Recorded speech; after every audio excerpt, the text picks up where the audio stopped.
हाँ, इन्होंने एक काम तो करा कि इन्होंने पूरे देश को बांट दिया। और इस बंटवारे की शुरुआत इसी जिले से हूं, इसी जिले में मेरा जन्म हुआ, गढ़ी सखावतपुर के अंदर।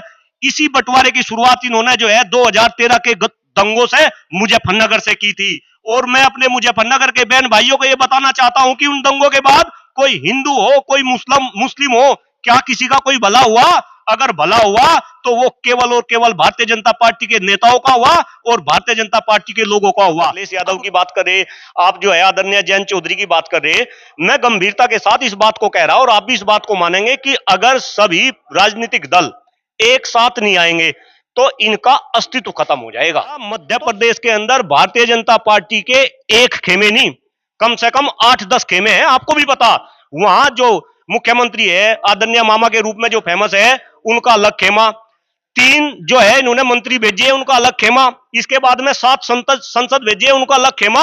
लेकिन मीडिया के अंदर किसी की हिम्मत नहीं कि भारतीय जनता पार्टी में जो लोग बट रहे हैं उनकी बात कर सके।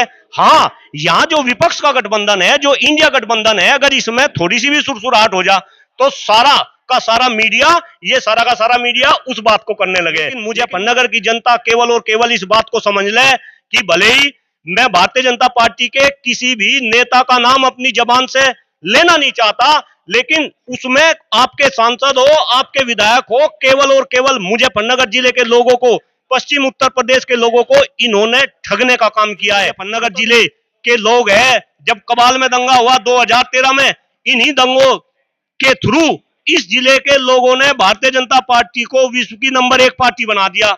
लेकिन अब जहां दंगा हुआ, वे 2 भाई मारे गए थे, उनका भी मैं नाम नहीं लेना चाहता, क्योंकि ये कहेंगे कि वे मुजफ्फरनगर में आके जो है गड़े मुर्दे उखाड़ रहा। आप उन भाइयों से जाके पूछो जिनके बच्चे शहादत हुए, उनको क्या मिला? आज वे भी कहीं ना कहीं भारतीय जनता पार्टी के लोगों के विरोध में आ रहे।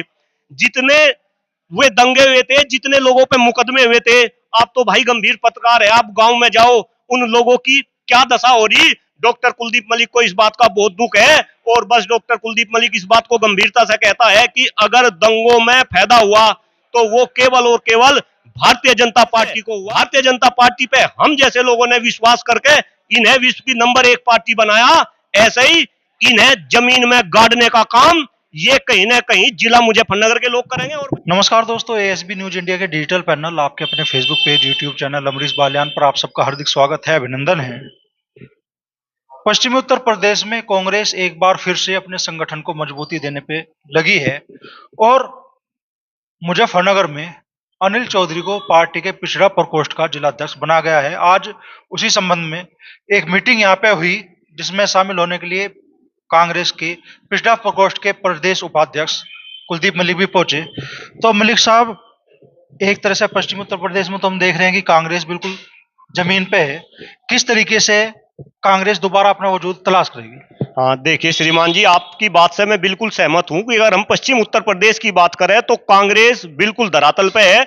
लेकिन मैं आपको ये बात बताऊं कि आज से 10 साल पहले मेरे जैसा इंसान, डॉक्टर कुलदीप मलिक जैसा इंसान कभी भारतीय जनता पार्टी का गुण गाया करता था और मुझे ऐसा लगता था कि जिन मुद्दों को लेकर ये भारतीय जनता पार्टी केंद्र की सरकार में आ रही, वे मुद्दे भारतीय जनता पार्टी पूरी करेगी और देश में सत्ता का परिवर्तन नहीं, व्यवस्था का परिवर्तन होगा। अगर मैं मुद्दों की बात करूं, ये 100 दिन में काला धन वापस लेकर आए थे, आने वाले थे, ये भ्रष्टाचार खत्म करने वाले थे, महंगाई खत्म करने वाले थे, किसानों की आमदनी दुगनी करने वाले थे, 2 करोड़ युवाओं को ये प्रतिवर्ष रोजगार देने वाले थे, ये गंगा को निर्मल एवं पवित्र करने वाले थे, ये हिंदुस्तान की अर्थव्यवस्था को मजबूत करने वाले थे, ये रुपए को डॉलर के मुकाबले मजबूत करने वाले थे। लेकिन मैं आपको बताऊं, और आप भी बहुत ही सिंसियर पत्रकार बंधु हैं, मैं आपको देखता हूं आपके अलग अलग चैनल के माध्यम से, जिस तरीके की आपकी पत्रकारिता है, मैं आपसे ही पूछ रहा कि क्या इन्होंने कोई मुद्दा अपना पूरा किया था? जितने मुद्दे मैंने गिनवाए, हाँ, इन्होंने एक काम तो करा कि इन्होंने पूरे देश को बांट दिया। और इस बंटवारे की शुरुआत इसी जिले से हूं, इसी जिले में मेरा जन्म हुआ, गढ़ी सखावतपुर के अंदर। इसी बंटवारे की शुरुआत इन्होंने जो है 2013 के दंगों से मुजफ्फरनगर से की थी। और मैं अपने मुजफ्फरनगर के बहन भाइयों को यह बताना चाहता हूं कि उन दंगों के बाद कोई हिंदू हो, कोई मुस्लिम हो, क्या किसी का कोई भला हुआ? अगर भला हुआ तो वो केवल और केवल भारतीय जनता पार्टी के नेताओं का हुआ और भारतीय जनता पार्टी के लोगों का हुआ। अब कहीं ना कहीं मुजफ्फरनगर के अंदर डॉक्टर कुलदीप मलिक ही नहीं, मुजफ्फरनगर के सब लोग इनकी चाल को समझ चुके और आज डॉक्टर कुलदीप मलिक भारतीय जनता पार्टी के मंच से नहीं, कांग्रेस के मंच से आपको इंटरव्यू देने का काम कर रहा, तो आप इसी बात से अंदाजा लगा सकते हैं कि भाई आने वाले टाइम में मुजफ्फरनगर जिले में कांग्रेस का भारतीय जनता पार्टी का क्या हाल होने जा रहा और कांग्रेस का क्या हाल होगा। पहली चीज तो अभी आ रही है गठबंधन की। जिस तरीके से मध्य प्रदेश में चुनाव हुए, राजस्थान में चुनाव हुए, मध्य प्रदेश में कांग्रेस ने एक तरह से समाजवादी पार्टी के लोग कह रहे हैं कि हमें धोखा दिया। जयंत चौधरी भी नाखुश है, सिर्फ एक सीट उनके हिस्से में आई। पिछले चुनाव में भी उन्हें 2 सीट पर लड़ने का मौका मिला था गठबंधन में। इस बार आरएलडी की भी नाराजगी कहीं ना कहीं दिखाई दे रही है। अखिलेश यादव तो खुल के कह चुके हैं कि भाई वो जो स्थिति उनके साथ मध्य प्रदेश में बनी, वो यूपी में वही चीजें अप्लाई करेंगे। देखिए बालियान जी, मैं एक स्पष्ट वक्ता हूं और इसी से मेरी पूरे हिंदुस्तान के अंदर पहचान है। मैं आपको ये बात बता दूं, जितना भी ये मनमुटाव दिखा जा रहा, अभी आप अखिलेश यादव की बात कर रहे, आप जो है आदरणीय जयंत चौधरी की बात कर रहे, मैं गंभीरता के साथ इस बात को कह रहा हूं और आप भी इस बात को मानेंगे कि अगर सभी राजनीतिक दल एक साथ नहीं आएंगे तो इनका अस्तित्व खत्म हो जाएगा। तो सबको कहीं ना कहीं अपना अस्तित्व बताना, सब एकजुट है रही कि भाई इस तरह की खबर कैसे जो है फैल ली। मैं बताऊं, पिछले पूरा सप्ताह मैं मध्य प्रदेश के दौरे पे था, मैं चुनाव में वहां जो है लोगों से जनसंपर्क कर रहा था। उससे पहले हफ्ते में राजस्थान में था। अब मैं दोनों प्रदेश की बात पर आ रहा। मध्य प्रदेश के अंदर भारतीय जनता पार्टी के एक खेमे नहीं, कम से कम 8-10 खेमे हैं। आपको भी पता, वहां जो मुख्यमंत्री है आदरणीय मामा के रूप में जो फेमस है, उनका अलग खेमा, 3 जो है इन्होंने मंत्री भेजे हैं, उनका अलग खेमा, इसके बाद में 7 संसद भेजे हैं, उनका अलग खेमा। लेकिन मीडिया के अंदर किसी की हिम्मत नहीं कि भारतीय जनता पार्टी में जो लोग बट रहे उनकी बात कर सके। हां, यहां जो विपक्ष का गठबंधन है, जो इंडिया गठबंधन है, अगर इसमें थोड़ी सी भी सुरसुराहट हो जा तो सारा का सारा मीडिया, ये सारा का सारा मीडिया उस बात को करने लगे। लेकिन मुझे पता मेरे भाई, आप बहुत ही गंभीर पत्रकार है और खासतौर से पश्चिम उत्तर प्रदेश की आवाज आप जिस तरीके से उठाते हैं, भले ही वो किसानों की आवाज हो। मैं तो देखूं, आप तो जो है राकेश टिकैत के भी इंटरव्यू वायरल करते हैं, आप जो है आदरणीय जो सांसद है हमारे संजीव बालियान जी के भी इंटरव्यू वायरल करते हैं, आप जयंत चौधरी के भी इंटरव्यू वायरल करते हैं, और आज मैं भी मुजफ्फरनगर की धरा में है, आपके थ्रू ये मेरा भी इंटरव्यू वायरल होगा। लेकिन मुजफ्फरनगर की जनता केवल और केवल इस बात को समझ ले कि भले ही मैं भारतीय जनता पार्टी के किसी भी नेता का नाम अपनी जबान से लेना नहीं चाहता, लेकिन उसमें आपके सांसद हो, आपके विधायक हो, केवल और केवल मुजफ्फरनगर जिले के लोगों को, पश्चिम उत्तर प्रदेश के लोगों को इन्होंने ठगने का काम किया है। मैं तो देखो, अभी आप किसान की बात करने लगो, भाई मैं किसान फैमिली से हूं, मेरे बाबा जी जो है किसान थे, गांव में हम जो है किसानी करते हैं। आज किसानों के कितने बुरे हाल हैं। 9 महीने तक ये किसान दिल्ली के बॉर्डर पे बैठे रहे, इनका क्या हाल हुआ भाई, ये तो अब पब्लिक है, सब जानती है अंदर क्या है बाहर क्या है, ये सबको पहचानती है। और मैं फिर बोल रहा, यही मुजफ्फरनगर जिले के लोग हैं। जब कबाल में दंगा हुआ 2013 में, इन्हीं दंगों के थ्रू इस जिले के लोगों ने भारतीय जनता पार्टी को विश्व की नंबर 1 पार्टी बना दिया। लेकिन अब जहां दंगा हुआ, वे 2 भाई मारे गए थे, उनका भी मैं नाम नहीं लेना चाहता, क्योंकि ये कहेंगे कि वह मुजफ्फरनगर में आके जो है गड़े मुर्दे उखाड़ रहा। आप उन भाइयों से जाके पूछो जिनके बच्चे शहादत हुए, उनको क्या मिला। आज वे भी कहीं ना कहीं भारतीय जनता पार्टी के लोगों के विरोध में आ रहे। जितने वे दंगे हुए थे, जितने लोगों पे मुकदमे हुए थे, आप तो भाई गंभीर पत्रकार है, आप गांव में जाओ, उन लोगों की क्या दशा हो रही। डॉक्टर कुलदीप मलिक को इस बात का बहुत दुख है, और बस डॉक्टर कुलदीप मलिक इस बात को गंभीरता से कहता है कि अगर दंगों में फायदा हुआ तो वो केवल और केवल भारतीय जनता पार्टी को हुआ। आम इंसान को क्या फायदा हो रहा। तो भाई सुख चैन अमन इस देश में हो, इस जिले में हो, इस प्रदेश में हो, इसके लिए जरूरी है कि जैसे भारतीय जनता पार्टी पे हम जैसे लोगों ने विश्वास करके इन्हें विश्व की नंबर 1 पार्टी बनाया, ऐसे ही इन्हें जमीन में गाड़ने का काम ये कहीं ना कहीं जिला मुजफ्फरनगर के लोग करेंगे। और भाई जिला मुजफ्फरनगर के तो क्रांतिकारी लोग हैं। आप देखो, अभी किसान आंदोलन हुआ, किसकी अग्रणी भूमिका हुई, वो मुजफ्फरनगर जिलों की हम जैसे लोगों की अग्रणी भूमिका रही, वो टिकैत परिवार की अग्रणी भूमिका रही। आप देखो, अगर सबसे ज्यादा शहादत किसी की हो रही, आप जो है मैं सैनिक अगर शहीद हो रहे, तो भाई वो सब मुजफ्फरनगर जिले के लोग कर रहे। और देश के अंदर क्रांति किसी भी मुद्दे में लेकर हो, अभी मैं किसानों की बात कर रहा, भाई किसान या तो बेचारा खेत में काम कर रहा, या वो जो है सीमा पे उसके बच्चे जो है तैनात हो रहे। आज इन लोगों ने हमसे जो है जो फौज की नौकरी थी वो भी 4 साल की कर दी, लेकिन किसी के अंदर विद्रोह करने की आज देश में हिम्मत नहीं बची। अगर वो हिम्मत बची है और आगे भी रहेगी तो वो केवल और केवल मुजफ्फरनगर जिलों के लोगों में रहेगी, और यहीं से भारतीय जनता पार्टी का सर्वनाश आने वाले टाइम में मुझे नजर आ रहा, मेरा ऐसा मानना है। क्या मुजफ्फरनगर लोकसभा सीट पे कांग्रेस भी अपना दावा करेगी? सपा और आरएलडी में तो पहले ही मुकाबला चल रहा है सीट को लेकर। अब अमरीश भाई आप एक बात बताओ, मैं तो एक छोटा सा कार्यकर्ता हूं, मैं इतनी बड़ी बात का जवाब कैसे दे सकूं?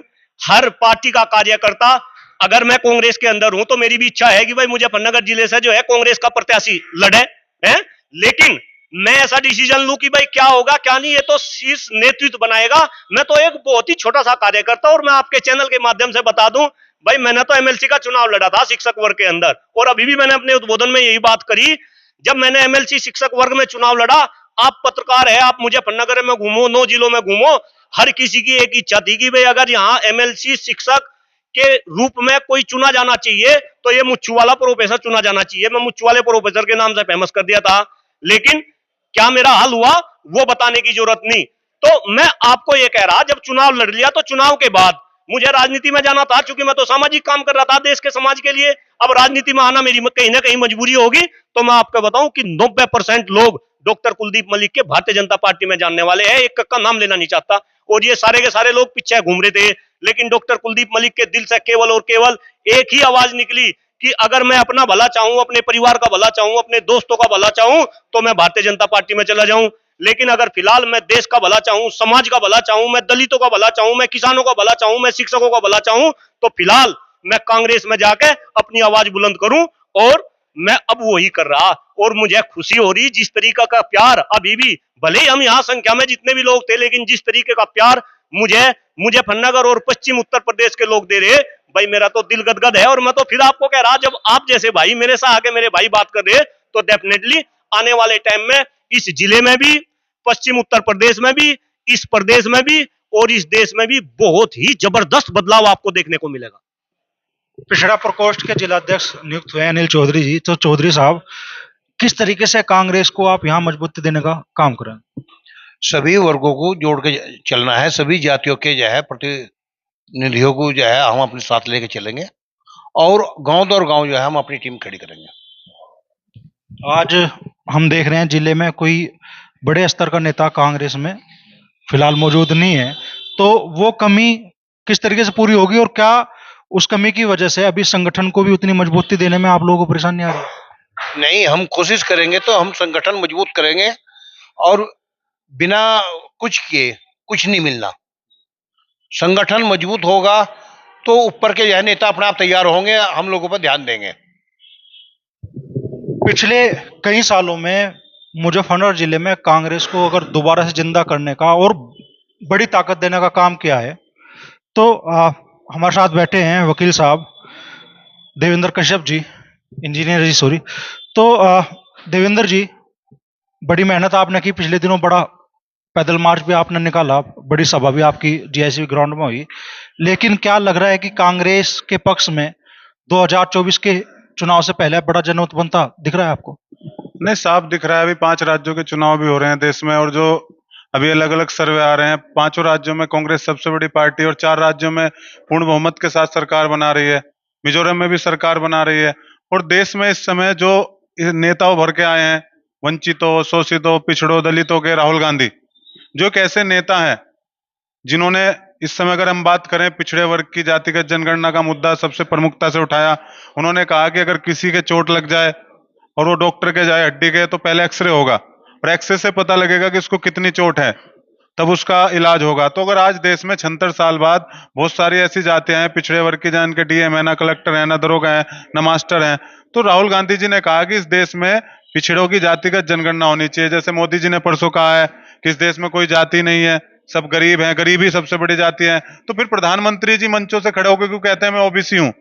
और हम तो खुला कहते हैं, प्रधानमंत्री जी ने जब मुख्यमंत्री बने गुजरात के, तो उनकी जाति जनरल में थी, जो घांची जाति है, जो बनिया जाति थी, उसको पिछड़ी जाति में बिना आयोग की रिपोर्ट के बिना पिछड़ा वर्ग की रिपोर्ट के उन्होंने जनरल से पिछड़ी में कर लिया, वो पिछड़े नहीं है। तो अगर वो पिछड़ों के हितैषी है तो पिछड़ों की जाति का जनगणना कराए। और आज राहुल गांधी जी सब वर्ग को लेकर चल रहे हैं, आदिवासी हो, पिछड़े हो, दलित हो, अल्पसंख्यक हो, अगड़े हो, सबकी बात कर रहे हैं। तो कांग्रेस पार्टी से लोग जुड़ रहे हैं और मुझे फरनगर में भी ये परिवर्तन देखने को मिलेगा 2024 में, ये आपको देखने को मिलेगा। तो लग रहा है कि कांग्रेस ही मजबूत होगी, या जो नया गठबंधन बना है इंडिया के नाम से, वो भी मुजफ्फरनगर या पश्चिमी उत्तर प्रदेश में उसी मजबूती के साथ दिखाई देगा जैसी विपक्ष के नेता दावे कर रहे हैं। नहीं, इंडिया गठबंधन में वो लोग हैं जो इस देश को बचाना चाहते हैं, संविधान को बचाना चाहते हैं। राहुल गांधी जी ने और कांग्रेस पार्टी ने खुले दिल से सबका स्वागत किया है, चाहे वह राष्ट्रीय लोक दल हो, चाहे समाजवादी पार्टी हो, चाहे वो नीतीश कुमार जी की पार्टी हो। सब एक ही लेवल पे काम कर रहे हैं और सभी की एक ही विचारधारा है कि देश का संविधान बचना चाहिए। और इंडिया गठबंधन 2024 में मजबूती से लड़ेगा और भारतीय जनता पार्टी की जो नफरत की राजनीति है, जो बांटने की राजनीति है, जो पिछड़े, दलित और शोषितों के विरुद्ध की राजनीति है, उसको इंडिया गठबंधन खत्म करके 2024 में एक नई सरकार देश को देगा। सॉरी, अभी गठबंधन में चीजें फाइनल नहीं हुई, सीटों का बंटवारा किस आधार पर होगा वो भी फाइनल नहीं हुआ, लेकिन अखिलेश यादव ने पहले ही दावा कर दिया कि हम 65 सीटों पे, कम से कम अगर गठबंधन हुआ तो हम 65 सीटों पे चुनाव लड़ेंगे, नहीं तो हमारी तैयारी 80 की 80 सीटों पे है। नहीं, अभी तो क्या है ना, अभी सब लोग ही कह रहे हैं, सभी की तैयारी हर सीट पे होगी। वो तो शीर्ष नेतृत्व तय करेगा। चुनाव के नतीजे आने के बाद विधानसभा के नेतागण बैठेंगे और वो तय होगा। वो तो कह रहे हैं कि तैयारी, ऐसे तो कांग्रेस की भी 80 सीटों पे तैयारी है, सभी की 80 सीटों पे तैयारी है। बैठ के जो भी निर्णय होगा, जितनी भी सीटें जिस पर जाएगी, वो शीर्ष नेतृत्व तय करेगा। कोई मन मुटाव नहीं है, सब मन मुटाव मीडिया दिखा रही है। सब एक है और इंडिया गठबंधन एक है, एक रहेगा और 2024 का चुनाव मजबूती से लड़ेगा। मीडिया तो मजबूर नहीं कर रहा अखिलेश यादव को, वो मन से कहे भाई कांग्रेस चालाक पार्टी है, ऐसे वोट मत देना। वो अपना नजरिया है। अभी वो क्या कह रहे हैं, विधानसभा चुनाव के स्तर से कह रहे हैं, जो मध्य प्रदेश में, छत्तीसगढ़ में चुनाव हो रहे हैं। जब देश का चुनाव होगा, ये गठबंधन देश के चुनाव के लिए हुआ है, तो देश के चुनाव पे बैठ के बात होगी। अभी तो प्रदेश के चुनाव के हिसाब से सब पार्टी बोलती है, उनको आजादी है, लोकतंत्र है। तो बड़ी बात है, कांग्रेस अपने संगठन को फिर से मजबूत करने में जुटी है। मुजफ्फरनगर में पिछड़ा प्रकोष्ठ के जिला अध्यक्ष बने हैं अनिल कुमार। दावे बड़े बड़े हैं, हौसला भी बुलंद है, लेकिन 2024 के चुनाव में कांग्रेस जमीनी स्तर पे किस जगह दिखाई देगी, किस लेवल पे दिखाई देगी, वो तो आने वाला वक्त ही तय करेगा।